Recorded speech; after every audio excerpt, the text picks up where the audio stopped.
बदलते पहाड़ भाग 6 पानी का पता नहीं। अरे यार, और कितना चलना है यार, मैं यहीं बैठ रही हूँ। मैं थक गई हूँ, मैं और नहीं चल सकती। तुम लोग चले जाओ और मुझे फोटो दिखा देना। अरे यार, थोड़ा सा ही दूर है बस। हमने आधे से ज्यादा कवर कर लिया है। अब नौटंकी मत करो। हाँ, तू यहीं बैठ जा अकेले। हम वाटरफॉल की फोटो ले लेंगे। तू यहाँ भालू और लेपर्ड के साथ सेल्फी लेना। क्या? मैं भी चल रही हूँ फिर। पर आएगा कब तेरा ये वाटरफॉल मुकुल? आने वाला है बस। तू पिछले 1 घंटे से आने वाला है बस बोल रहा है। तुझे पता कैसे चला वाटरफॉल के बारे में? रील में देखा तूने? अरे नहीं, मुझे पापा ने बताया था। वो बचपन में अपने फ्रेंड्स के साथ आया करते थे स्विमिंग करने। उनका फेवरेट स्पॉट था ये। ओह अच्छा, प्यास लग रही है यार। मेरी बोतल भी खाली हो गई है। ओए अंकिता, पानी है? यार 2 घूंट है बस। कोई नहीं, वाटरफॉल वाला ही पीना आप। फ्रेश हिमालयन मिनरल वाटर, और वो भी free. You've arrived at your destination. ये तो सिर्फ पत्थर है। वाटरफॉल कहाँ गया? होना तो यहीं चाहिए था। लोकेशन भी ठीक है। वाटरफॉल जैसा लैंडस्केप तो है, पर पानी नहीं है। मैं पापा को कॉल करके पूछता हूँ।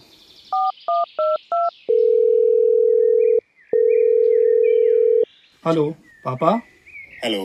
हाँ बेटा, पहुंच गए। खूब मस्ती हो रही होगी। क्या मस्ती पापा, वो आपका वाटरफॉल वो तो सूख गया। हैं? सूख गया? तुम ठीक जगह तो गए हो ना? हाँ पापा, बिल्कुल ठीक जगह आए हैं। मैप पे भी लोकेशन सही है। यहाँ बस पत्थर हैं और ऊपर से थोड़ा थोड़ा पानी टपक रहा है। बाकी पूरा सूखा है। अरे हमारे जमाने में तो बहुत ही बड़ा वाटरफॉल था वहाँ। होगा पापा, पर हमारा जमाना तो क्लाइमेट चेंज का ही बनकर रह गया है। बिल्कुल सही कहा मुकुल ने। ये क्लाइमेट चेंज का ही जमाना है। एक कड़वी सच्चाई है जो हमें माननी ही पड़ेगी, क्योंकि हालात दिन ब दिन और खराब हो रहे हैं। उत्तराखंड, जो कभी अपने नौलों, धारों, ग्लेशियर्स और नदियों के लिए मशहूर था, आज जल संकट का सामना कर रहा है। नमस्कार दोस्तों, आप सुन रहे हैं उत्तराखंड ओपन यूनिवर्सिटी का कम्युनिटी रेडियो बदलते शहर की धड़कन हलू हल्द्वानी 91.2 FM। स्वागत है आपका हमारी रेडियो सीरीज बदलते पहाड़ में, जहां हम उत्तराखंड में हो रहे क्लाइमेट चेंज से होने वाले बदलावों के बारे में बात करते हैं। मैं हूं हर्षिता मेहता और आज मैं लेकर आई हूं इसी सीरीज का 6वां एपिसोड, जिसका नाम है पानी का पता नहीं। एक वक्त था जब उत्तराखंड को झील, झरनों और नदियों का प्रदेश कहा जाता था। हर गांव और शहर में एक नौला, एक छोटी धार या झरना हुआ करता था। ये पारंपरिक जल स्रोत समुदाय प्रबंधित था। लोग इनका सम्मान करते थे। लेकिन आज डिफॉरेस्टेशन, अस्थिर पर्यटन, कंस्ट्रक्शन और सबसे बड़ा क्लाइमेट चेंज ने इन सब को खतरे में डाल दिया है। ग्लेशियर्स पीछे हट रहे हैं, एक्विफर्स रिचार्ज नहीं हो पा रहे हैं और तालाब और नदियां तो आज सूखने की कगार पर हैं। गांव हो या शहर, सभी इस समस्या का सामना कर रहे हैं। कहीं नौले सूख गए हैं तो कहीं पानी की लाइन सुबह से शाम तक इंतजार करवाती है। ये पानी की कमी सिर्फ इंसानों तक सीमित नहीं है, जंगल और जानवर भी प्यासे हैं। और जो थोड़ा बहुत पानी बचा है वो भी कितना ही साफ है। प्लास्टिक, डिटर्जेंट, केमिकल वेस्ट और सीवेज, ये सब डायरेक्ट पानी के सोर्सेज में जा रहा है। हम वही पानी पीते हैं और खेती में भी इस्तेमाल करते हैं। नदियाँ, जिनको हम पवित्र मानते हैं, आज वही सबसे ज्यादा प्रदूषित हो गई है। चलिए बात करते हैं हमारी आज के एक्सपर्ट डॉक्टर नेहा तिवारी से, जो उत्तराखंड ओपन यूनिवर्सिटी में department of forestry and environmental science में असिस्टेंट प्रोफेसर हैं। स्वागत है आपका हमारी सीरीज बदलते पहाड़ में। Thank you so much, Harshita, for inviting me in this talk. Ma'am, मेरा पहला क्वेश्चन आपसे ये होगा कि उत्तराखंड के पानी के सोर्सेज जैसे ग्लेशियर्स, स्प्रिंग्स, रिवर्स, लेक्स और ग्राउंड वाटर रिचार्ज क्यों कम होते जा रहे हैं, और क्या क्लाइमेट चेंज भी इसमें जिम्मेदार है? हर्षिता, मैं इसका आपको स्पष्ट रूप से यही आंसर दूंगी कि हाँ, क्लाइमेट चेंज इस चीज के लिए जिम्मेदार है। अगर हम हिमालयाज की बात करें तो जो टेम्परेचर राइज है वो हिमालयाज में ग्लोबल एवरेज से ज्यादा हो रहा है, जो कि 0.3 डिग्री सेल्सियस पर डिकेड है। और प्रेसिपिटेशन पैटर्न यानी कि रेनफॉल अगर हम बात करें और सीजनैलिटी, दोनों बदल रहे हैं। और ये सब डायरेक्टली हमारे क्रायोस्फेयर, हाइड्रोस्फेयर और बायोस्फेयर को प्रभावित कर रहे हैं। उत्तराखंड के पानी के मुख्य सोर्सेज जैसे ग्लेशियर्स, स्प्रिंग्स, नौला, धारा, रिवर्स और ग्राउंड वाटर रिचार्ज जोन्स की गिरावट के पीछे बहुत सारे इकोलॉजिकल और एंथ्रोपोजेनिक मैन मेड रीजंस हैं, जिनमें सबसे प्रमुख है क्लाइमेट चेंज।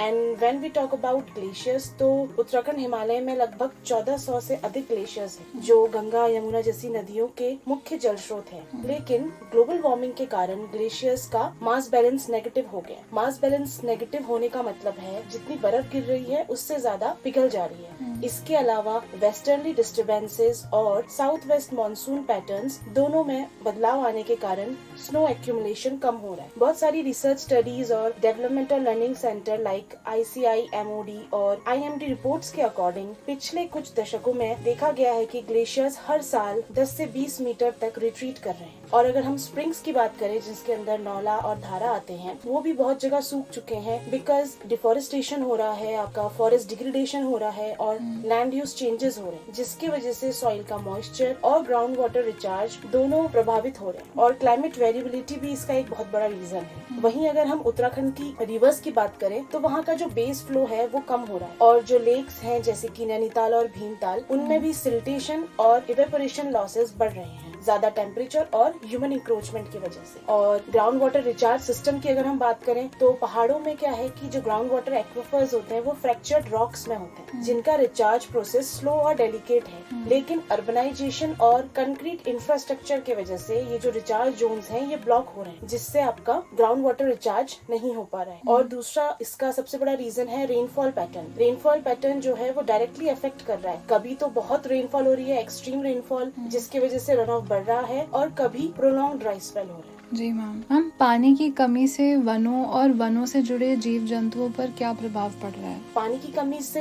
वेजिटेशन पे भी और वाइल्ड लाइफ पे भी बहुत ज्यादा इम्पैक्ट पड़ रहा है। अगर हम बात करें वेजिटेशन पे, वनों पे, तो उस पे क्या है कि हमारा जो सॉइल मॉइस्चर है वो कम हो रहा है, जिसकी वजह से प्लांट्स की ग्रोथ और रिजनरेशन जो रेट है वो अफेक्ट हो रहा है। जितने भी आपके ड्रॉट टॉलरेंट स्पीशीज हैं, जैसे कि हम पाइनस रॉक्सपर्गाई, जिसे हम चीर बोलते हैं, वो बढ़ते जा रहे हैं। और जो वाटर लविंग नेटिव स्पीशीज है, फॉर एग्जाम्पल क्वेरिकस, बांज, वो कम हो रहे हैं, जिससे फॉरेस्ट की कॉम्पोजिशन में चेंजेस आ रहे हैं और इकोलॉजिकल निश को वो प्रभावित कर रहे हैं। और बहुत सारे अदर फिजियोलॉजिकल रेस्पॉन्सेज भी देखे गए हैं, जैसे कि लीफ शेडिंग है, फोटोसिंथेसिस का रेट जो है वो कम हो गया। अगर हम बात करें वाइल्ड लाइफ की, तो हैबिटेट लॉस हो रहा है, फ्रेगमेंटेशन हो रहा है, जिसमें फ्रिक्वेंट माइग्रेशन करना पड़ रहा है वाइल्ड लाइफ को, जो कि टेरिटोरियल कॉन्फ्लिक्ट्स और human wild life conflict cause कर रहे हैं। और बायोडाइवर्सिटी भी घट रही है, जैसे कि बहुत सारे एम्फीबियंस हैं, एक्वेटिक और सेमी एक्वेटिक स्पीशीज है जो कि वाटर पे डिपेंड है, उनकी जो हैबिटाट है जहाँ वो रहते हैं वो तेजी से घट रहा है। इसके अलावा फूड वेब पे भी इम्पैक्ट पड़ रहा है, और बहुत सारी स्पीशीज में रिप्रोडक्टिव और हेल्थ इश्यूज रिपोर्ट की गई हैं, जैसे कि डिहाइड्रेशन और हीट स्ट्रेसेस। और ये सारे के सारे रीजंस मिलके हमारी जो इकोलॉजी है उसकी इकोलॉजिकल बैलेंस को डिस्टर्ब कर रही है। मैम, पिछले कुछ सालों में उत्तराखंड के किस रीजन में सबसे ज्यादा पानी की कमी महसूस की गई है और क्यों? जो कुमाऊं के पहाड़ी जिले हैं, जैसे कि अल्मोड़ा, चंपावत, पिथौरागढ़ और बागेश्वर, इनमें सबसे ज्यादा पानी की कमी महसूस की गई है।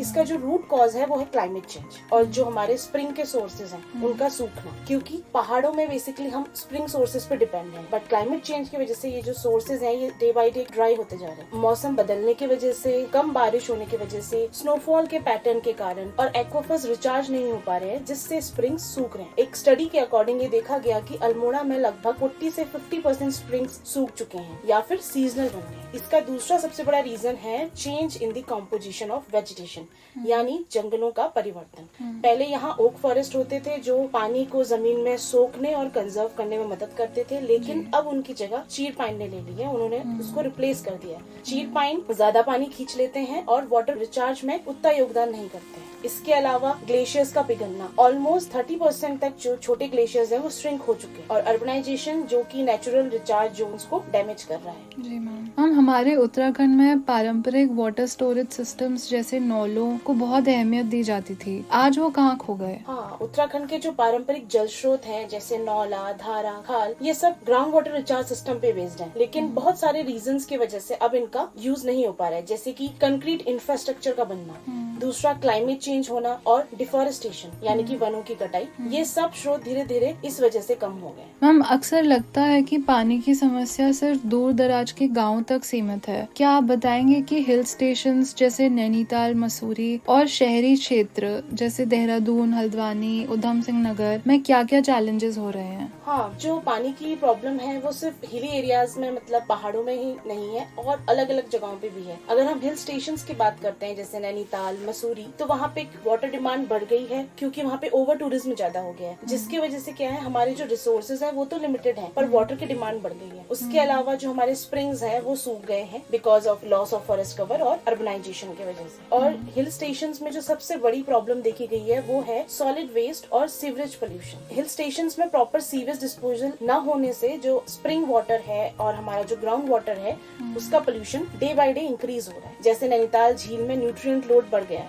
और अगर हम वहीं शहरी क्षेत्र की बात करें तो वहाँ भी पानी से रिलेटेड बहुत सारे चैलेंजेस हैं, जैसे कि ग्राउंड वाटर ओवर एक्सट्रैक्शन। इसका मतलब है कि शहरी विकास के साथ बोरवेल्स का अत्यधिक उपयोग किया जा रहा है, जिससे ग्राउंड वाटर लेवल रिड्यूस हो रहा है, खास करके देहरादून और हल्द्वानी में। वहीं अगर हम बात करें उधम सिंह नगर की, तो वहाँ पे हाई वाटर कंज्यूमिंग एग्रीकल्चर जैसे पैडी और इंडस्ट्रीज हैं जो ग्राउंड वाटर का हैवी एक्सट्रैक्शन करती हैं, जिससे long term depletion of water हो रहा है। इसके अलावा कंक्रीट सड़कें बनना, बिल्डिंग्स और पार्किंग जोन्स बनने की वजह से जो नेचुरल ग्राउंड वाटर रिचार्ज है वो रिचार्ज नहीं हो पा रहा है। इसका मतलब यह है कि बारिश का जो पानी है वो जमीन के अंदर नहीं जा पा रहा है, जिससे स्कैरसिटी ऑफ वाटर की प्रॉब्लम हो रही है। जी मैम, आजकल जब भी पानी की समस्या होती है, चाहे गांव हो या शहर, ज्यादातर लोग टैंकर पर निर्भर रहते हैं। क्या ये एक सस्टेनेबल उपाय है?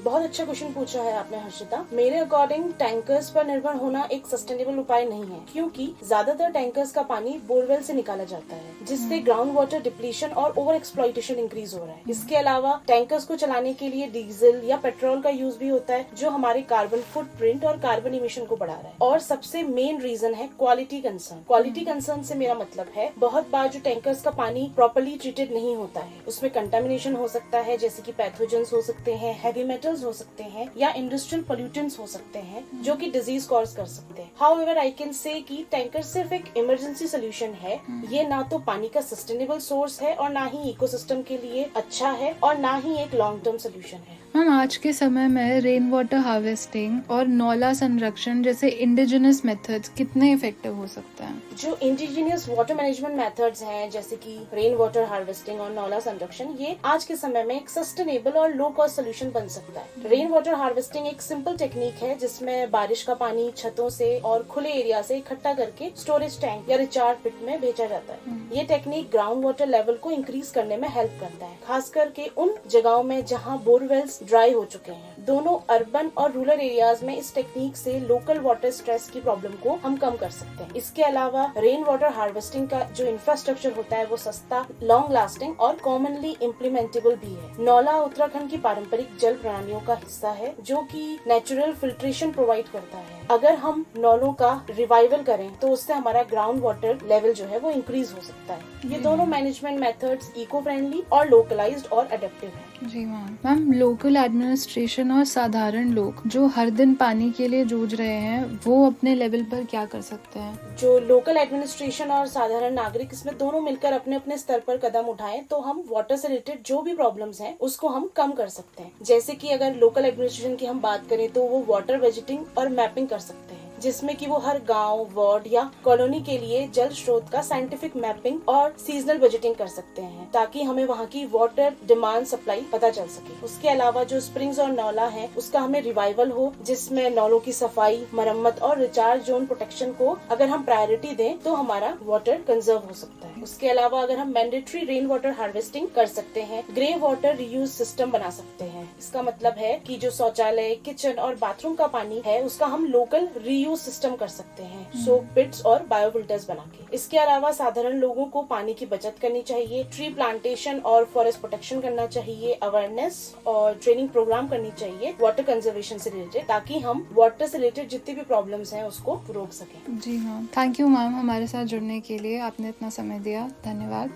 Thank you so much Harshita.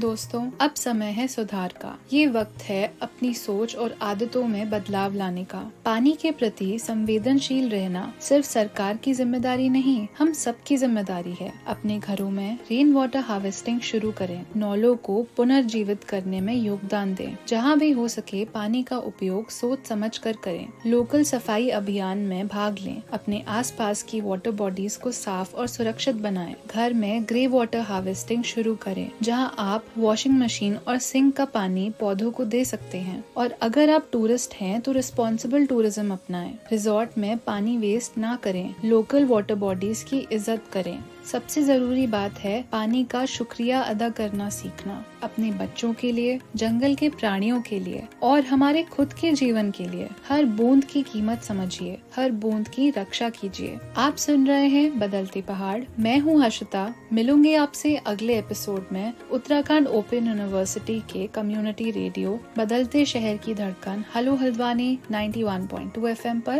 बृहस्पतिवार शाम 4 बजे। तब तक के लिए याद रखिए, जब तक पानी है तब तक जिंदगी है। उसे संभाल के रखिए, हर बूंद का मूल्य समझिए। धन्यवाद।